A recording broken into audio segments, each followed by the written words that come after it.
The end of the world, if it comes, will more likely come through mass mind control using electronics than through war or natural catastrophe. On Flynn Kennedy's parallel world, this happened. The whole population would have met the apocalypse of being possessed, and thereby worse than enslaved. But nature intervened and brought that parallel world to a close. Our world seems to be following in its footsteps. In this video, Flynn Kennedy speaks through psychic Cathee Courter. He is the son of a parallel self of John Kennedy Jr., who became president of the U.S. on his parallel world.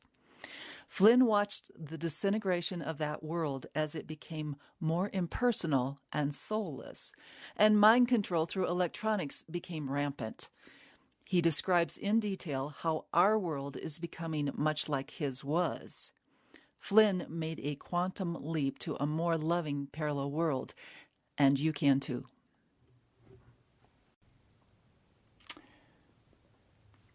Hi, my name is Flynn Kennedy. I am speaking through this channeler, Cathee Courter, who is a very good friend of mine. I have a strange story to tell you today about my life, where I have been and what I have seen that I feel is beginning to happen in your world. I am the son of John Kennedy Jr., who split off from the John Kennedy Jr. that you may have heard of in your parallel world at the age of 29. Your John Kennedy Jr. went into journalism and started the magazine George, very popular magazine, on politics and popular culture. My father was the John Kennedy Jr. who went into politics at that point and made his slow climb through the Senate and to the presidency of the United States. I was born when he was senator. I am about 14. So I was in the White House with my dad and my mom and my sister, Jasmine, for 9 months. At that and by the way, my dad was married to a parallel self of Carolyn Bissett Kennedy, a parallel self of the Carolyn that your version of John Kennedy Jr. was married to. For those of you who know the tabloid sagas around that, and good biographies too.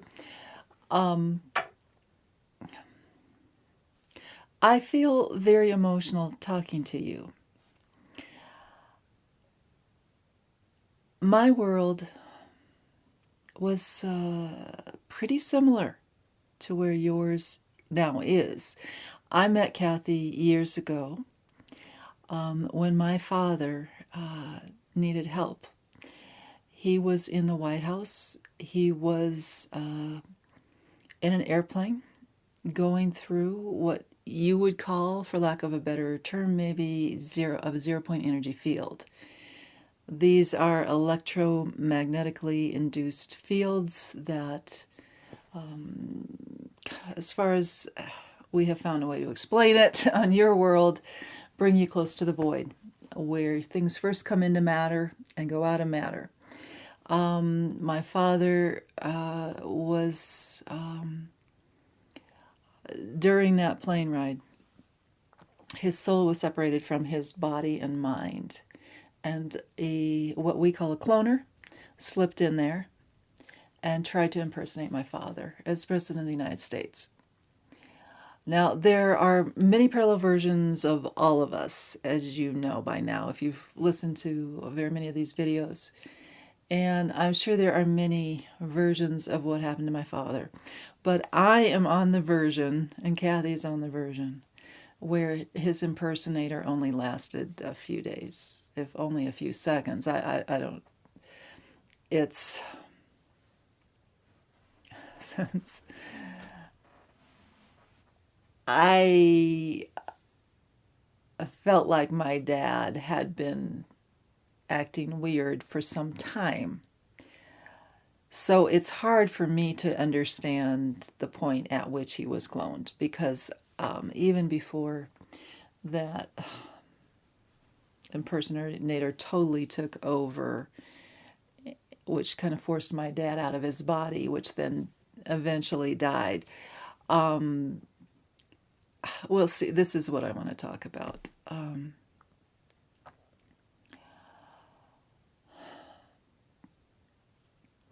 I watched this kind of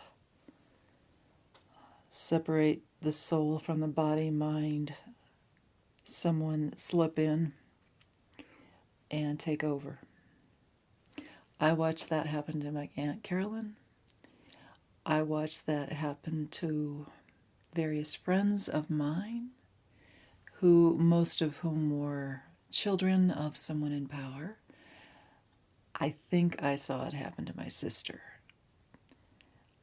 I think her impersonator was so good that it was hard to tell the difference, but she was wise beyond her years.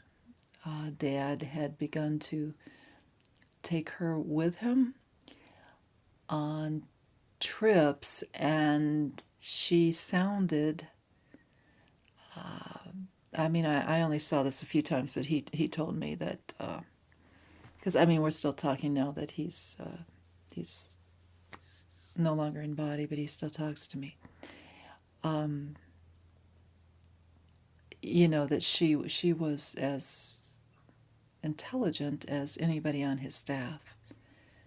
And, she's only a few years older than me. Not only just intelligent, but, insightful, as if she had been planning presidential trips all along. I watched this phenomenon tear my world apart. And it was spooky. It was so spooky. It began to feel like I didn't know what was real. If someone was talking to me, if someone wanted to be close to me, I didn't know if they were trying to gain my confidence in order to try to slip into me eventually. I didn't know if they were trying to learn my mannerisms, my way of speaking to be able to impersonate me. I started to get extremely paranoid.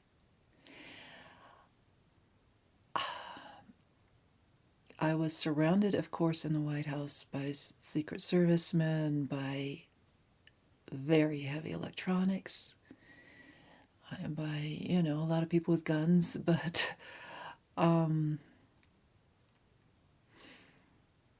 I was lucky to have a Secret Service detail that I did feel cared about me. There were other people in the White House that I wasn't so sure of.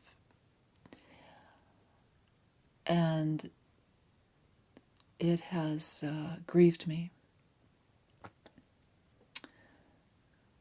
that I am, in my friendship with Cathee and Peter, beginning to hear them talk about things they have experienced and things that people they know are experiencing in the same weirdness of reality, where you are not sure if what you think is your own inner voice, your own source of hunches, the thing that you have, the energy, what you have considered your own selfhood, that helps you know what to do with your life. Like say I'm get to where I'm ready to go to college, and I'm trying to just kind of feel into like which college should I go to and apply to and stuff. Decisions like that. Like what part of yourself do you tune into to, is it, I don't think most people make purely rational decisions. Some people look for signs, some people pray, but I think most of us have a basic sense of would I like this or would I like that? That's what it comes down to. What feels good? I'm drawn to that college. I think I'll apply there. And so you do the application, and then you kind of see if you get, accepted or not, and then you might apply somewhere else or something. But that inner hunch that this is who I am, this is what I want, this is my path in life. How do I find my path in life? You know, that feeling that you hope is connected with something unique about you spiritually, and that you have some gifts to offer the world. That when someone takes that away from you and you start to hear their voice, you start to feel their feelings of what you should do. And when their presence in you is stronger for you than your own sense of who you are, of your own spirit, of what space you should be taking up on this planet, you know you're in trouble. And when you start to see your family members and others say things that a week ago they said the opposite about. Of course, I was in a very political family and a very visible family, and, you know, press interviews, you know, my mother as well as my father was sought after, and some of the staff, some other, you know, relatives that were also in positions of influence, and it was really bizarre. You know, you'd be at a family reunion, and Aunt Carolyn would say, well, I feel this way very strongly about something, and I'm going to tell the world about it. And then you hear her on the press interview saying the opposite. You know, you see that on the internet. And I can't describe how creepy that feels. Because then you can't go to your parents and say, what's happening to me? Because you don't know if your parents are really your parents at that moment. I have watched the disintegration of my world. I mean, disintegration of my world. And I really need to tell you, it did not happen with a nuclear bomb. It did not happen with global warming, although that was bad enough. You know, weather events, we didn't call it global warming, but you know, we would have probably called it electromagnetic manipulation of the weather. I mean, it was pretty upfront on my culture that they were doing it. It's just, you know, it was like who's shelling over the bucks to get it to go a certain way. You know, the farmers want the water or whoever. But, which I think led to warming on our culture too, in our world too. But I think we were pretty aware that if we manipulated too much electromagnetically, then we could have side effects like warming that we maybe hadn't anticipated. There were many factors to why our environment was just a mess. We had so many nuclear accidents, more than you have had, and you know, we hardly went outside. I wasn't allowed to play outside. There were lots of gymnasiums and indoor places to get some exercise, but I didn't. When I was younger, you know, I was outside more, but the last 5 years, I just hardly saw the sun, it seemed like. I mean, you were outside as little as possible, and there were filters, and there were shields, and it wasn't much fun. So I have been wanting to talk for a while here on video. But I need to talk now because I see Cathee fighting and the people that she cares about. She's doing exorcisms all the time, but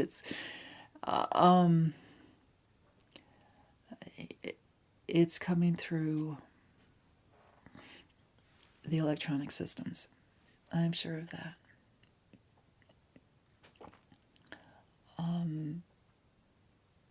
And I don't know what it's safe to say here and what it's not safe to say here. So maybe Cathee can cut things later. I'm just going to say things. she's living now in a smart grid electricity center system. She has her town just got electric meters on their homes that make no sense. That make no sense. And I mean, they put out a lot more microwaves than you would need to know how much electricity use someone did for the month. And it reminds me of we didn't. I don't think it came through smart grid on my world. We didn't really have that. Of course, I was quite young, at that point. This was a few years ago, but and of course, I was under surveillance more than most people as civilians, but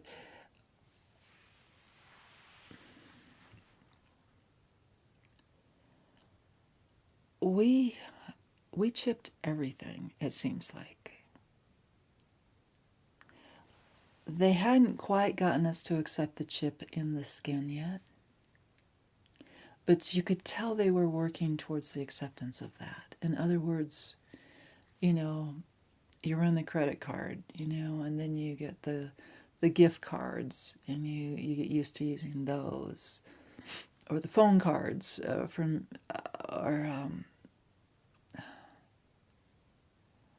I guess I'm trying to translate. We had stations where you could get amazingly fast and huge, mainly internet access. So, if you wanted to upload something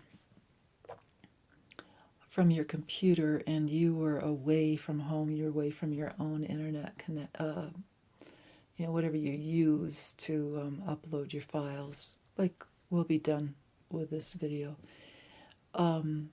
you could just run a card and use, I guess you'd call it Wi-Fi. I'm not sure. I don't think it was quite Wi-Fi. But very, very broadband, very big capacity, upload and download speeds. We were constantly, or if you wanted to have a conversation with someone, video conversation with someone, and needed enough power to get the visual, which maybe your cell phone didn't have that much capacity, you just stop it. It almost was like a phone booth, and swipe your card for payment to use the uploading capacity. We were long past paying for groceries with cash or checks. And again, at first it was swipe the card, and then, I don't think we even had the phase of use the cell phone that you guys do, that some people use. It was more wear the ring. You wear the ring or the bracelet, and you just, and there were celebrities that were talking about, oh, wouldn't it be easier to just have that in your skin? Wouldn't it be easier?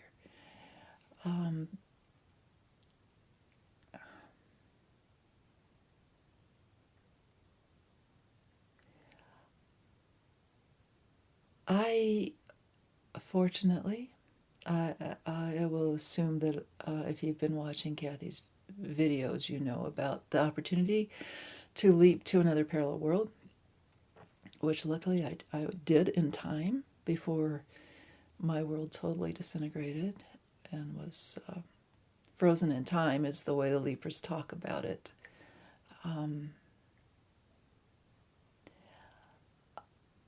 Before the final end could happen.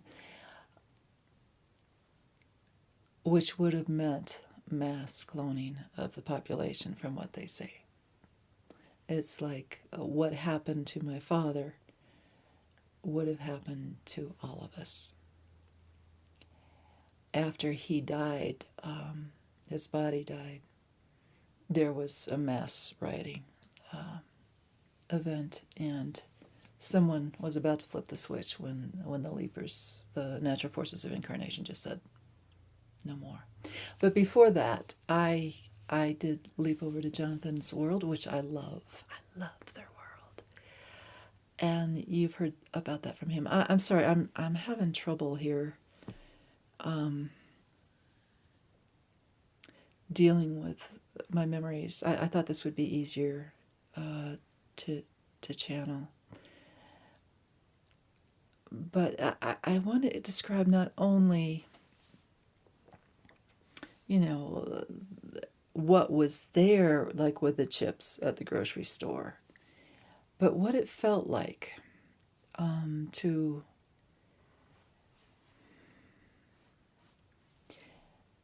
begin to feel like you were a part of a mass machine that knew your thoughts, that, for instance, the cloners, the guys that would come in and impersonate you if they could get you to drop, leave. At first it would be kind of like hypnotic, and they would kind of tell you what to think. They would put thoughts in your head. I don't think I ever quite at that point got to the point where they just totally took over, and I was, just numbed out and unaware of what was going on. That, like, happened to Dad. But I can imagine what that's like now. But those guys seemed like, it's like, I think in your world, a lot of times if you make a call, like, to some impersonal institution like a bank or something, or they call you, you might get a, like when Cathee's paying her credit card bill on the telephone. She doesn't get a real human, she gets a voice. And the voice says, do this, do that, boop, boop, boop, boop, boop. And is that a human or is that a machine? Obviously it's a machine, but it has a human voice. So I would say on my world, the difference between a human speaking to you, like the bank teller, and a machine talking to you, like the bank teller on the phone, got indistinguishable. Like, people got so a part of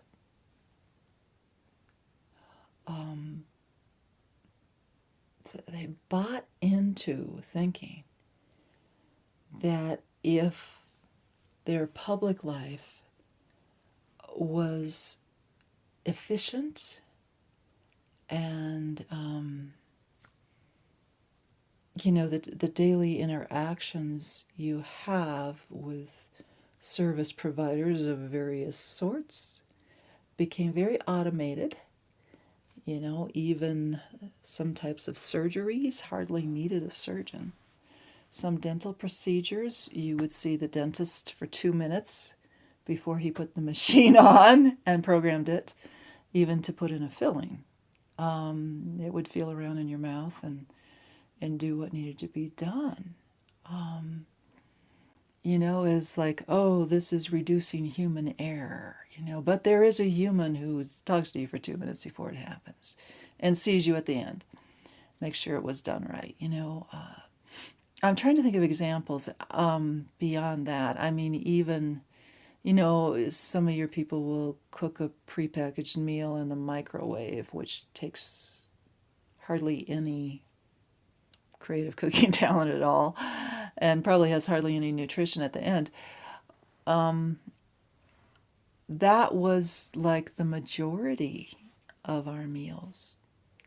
I mean, even at the White House, where we had a full-time cook, our food was not what you would call food. a lot of it was powders that you would make into soups or sauces, but you didn't necessarily know what plants were in it. You couldn't really tell by the taste. I assume somebody somewhere was growing something somehow. Although, like with a radiation problem, probably a lot of it was grown indoors and in very controlled situations of grow lights and water, automatic watering, automatic for, feeding and or whatever. If there was even soil involved, I'm not sure. See, I really didn't even know where my food came from, and I didn't even bother to ask, I really don't know where that powder stuff came from, and but I hardly ever saw a piece of fresh fruit. That I know. I didn't really think much about it because some of the concoctions tasted pretty good. I mean, we had like pasta and bread, and we did have that, but it was probably nothing like what yours is like. It was real homogeneous all the way through the bread, I mean, it like you may have banana bread, but that's because there's bananas in it. We may have banana bread, but it might not have bananas in it. It may just be a flavoring. It may be good, may taste good. And it'd be kind of like you couldn't really tell that it had been nothing whole grain, put it that way. So we kind of went along thinking, and people were personable, and we debated social policy and everything. I mean, Dad still, even through, I mean, I come to think of it, I mean, it was mainly through the internet that he talked to people, but there were debates and so forth. But I guess in your world, you still bother to all put the people debating in the same room, to talk to each other. We hardly ever had that. I think they were through telecommunications, these debates and public meetings. But it was kind of hard to get around. I mean, and not go outside much. Obviously some professions, like the people that mined the things that went into building a camera, had to somehow be outside. But our socializing was largely, there were parties where you would see people in person, but a lot of schooling took place without any personal contact. I was lucky. I had tutors for the most part, along with my sister. And occasionally we would get together with other kids who were being tutored, and that was great. I mean, I didn't really think about it, but I think that was kind of a privilege for me because we had some position, But anyway, I really think in my world, there was a belief that if we just mechanized the everyday stuff,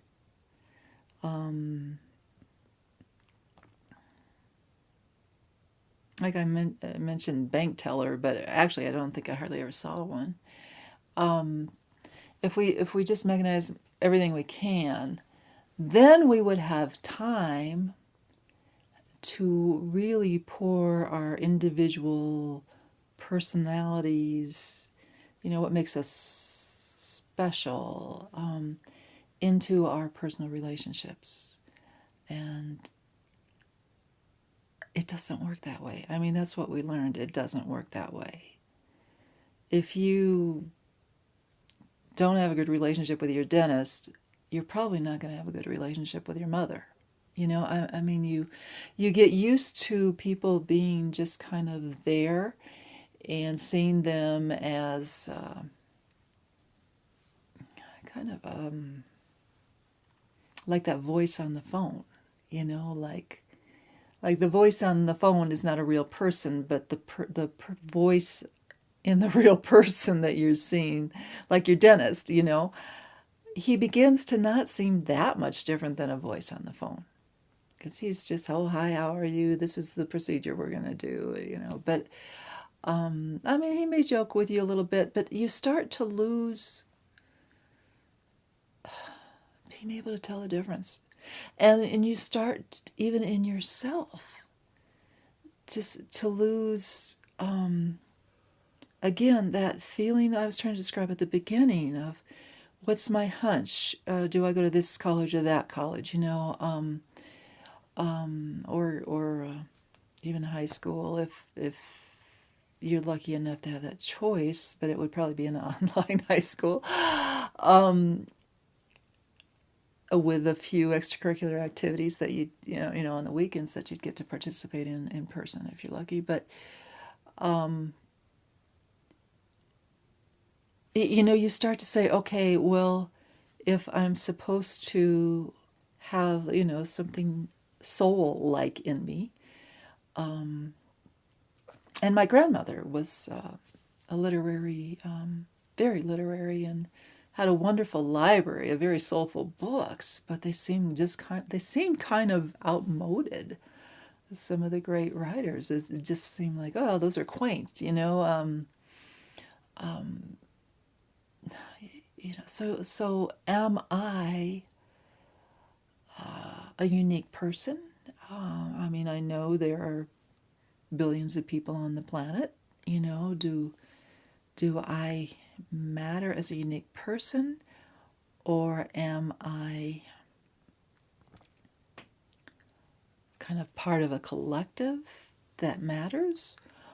Or does the human collective do anything but consume the earth and its resources? But you never really think about the earth resources because everything is kind of remade into some alloyed, plasticized product, and you don't really think about the metal in the camera or the banana in the bread, when your clothing is mainly synthetic, and ours was almost all synthetic. And then we had worked out how to recycle it well. So you didn't just throw away your old shorts, they recycled them somehow. I guess they melted them or something, I'm not sure, and remade something else out of them, or carpets and everything like that. But you never really think about what's the original material that came from the earth or something. So I didn't really think about, where did I come from? Where did my soul come from? I thought about it more than most people. I'm really struggling to find the words for that loss of making an impact on the people you know, or even the strangers you run into occasionally. Or even if you put some creative work up on the internet, is it, most of what I saw that my friends put up on the internet or that I saw other people put up was pretty stereotypical. Maybe jokes, but nothing original. And within a scope of, I think there was a definite feeling of, don't ask too many questions about reality and what makes life worth living and what we're doing to the earth and what we're doing to each other and whether the voice in your head is still you or not. Don't ask. Don't explore.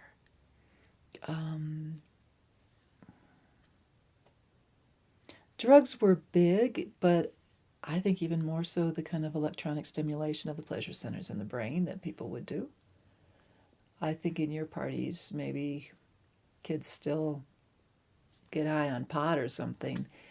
We would hook up. We would have holographic parties where you might have a beautiful beach scene, that would be played out in the living room at the party, and you may all dress in beach clothes if you wanted to. But although I didn't really see totally too much of that at my age, my mom didn't let me go to too many of these, but I would kind of see her if she had a party, I would sneak in and see what they were doing. And but then, there was always this little device in the corner where, I guess it was the equivalent of snorting cocaine or something in your world. I don't know how to compare the worlds, but people would hook up and bliss out. They would just and but you had to hook up to the machine to do it. And I think that was almost a safety thing because you didn't want everybody, not present. And usually the host or hostess tried not to go out too much like that, to make sure things were okay. But some people were really addicted to these parties, really addicted to these machines. I never got to do that, to hook up and see what they were talking about.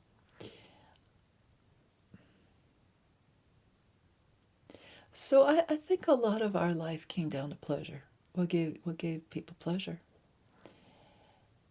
And there was a huge sense of soul missing. Because to tell you the truth, I think a lot of my dad's public policy making was within this context that what is good for the collective is what we are going to do, not necessarily what is supportive of individuals to really distinguish themselves.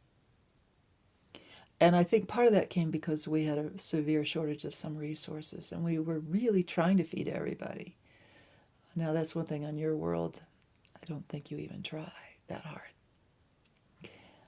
let alone to house and clothe everyone. I mean, in the whole world, we really did see ourselves as global citizens. Far more than you do, I think. So, see, there are some similarities between your world and ours, and some differences. But again, it's so hard to find the words for that growing sense that probably happens first in the brain numbing out and dumbing down like it does in electromagnetic fields, to where you're fogged. You're just kind of fogged. Your nerves are hurt. You're a little bit depressed. These are everyday effects of electromagnetic fields. In our world, it was even worse because, like I said, I hardly got outside. But I think a lot of your people really don't choose to go outside much. And the temptation of just getting lost on the internet, or, we had various networks that we would tune into, but that was so tempting to spend all your time in virtual reality, and a lot of people did. I mean, there were people whose job was to monitor some machine or another, but it really didn't take their full attention, and they would just kind of spend their days spacing out. Kind of like a security man who's watching TV while he kind of watches you, and does both at the same time, or, it seemed like people weren't quite there. And no one really expected them to be too much there. I think your people would get a little more upset than our people did if, like a waitress didn't really pay attention to them that well or something, We just were kind of used to it. So I wanted to tell you these things because from what I see, through Cathee and through my many friends who have leapt over to Jonathan's world from your world, and some of them still have parallel selves also on your world. And, we're very intensively looking at how to prevent your world from going where my world went. It's very scary to me what I see happening. It's like an infection of impersonality, an infection of soullessness that seems to be spreading. and of going into pleasure as a substitute for soul. If you're really living on a soulful level, you're going to have both pleasure and pain in your life. And if you're not willing to have both the pleasure and the pain, and if your society doesn't really give you not only a philosophical base to deal with pain, but also everyday skills to deal with difficult situations, you're gonna opt into the virtual world where you can just, that you can have the challenge of the video game, but that's not your life. It's a game.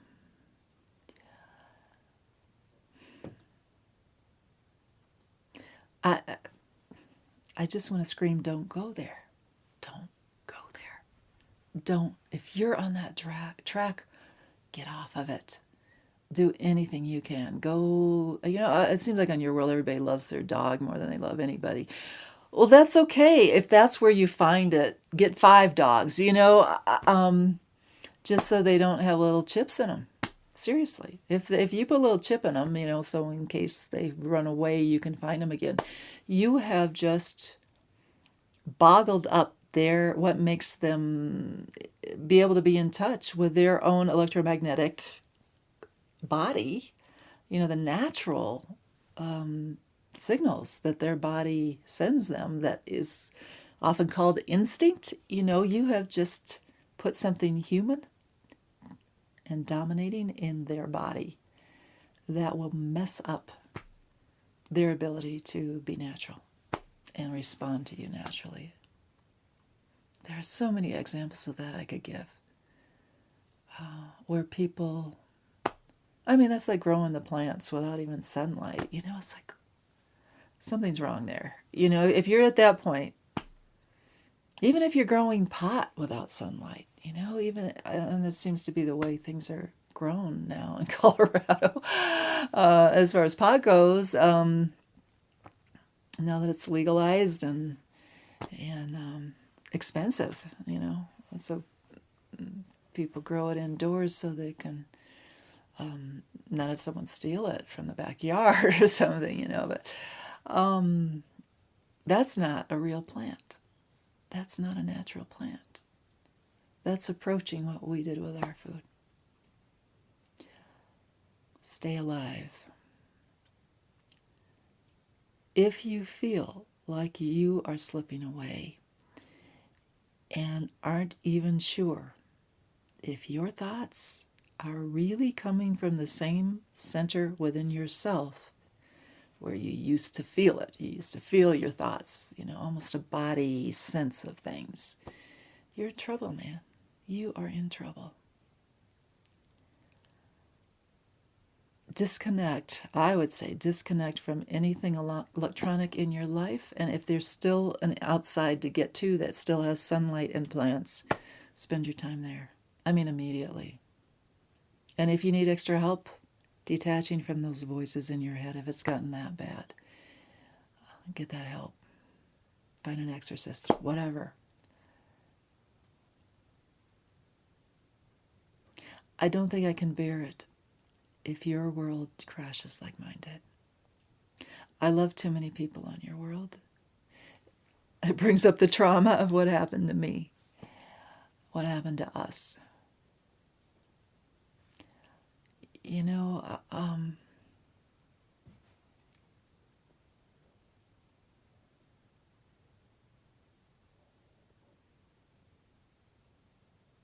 We'll talk more later. Ponder this. We'll talk.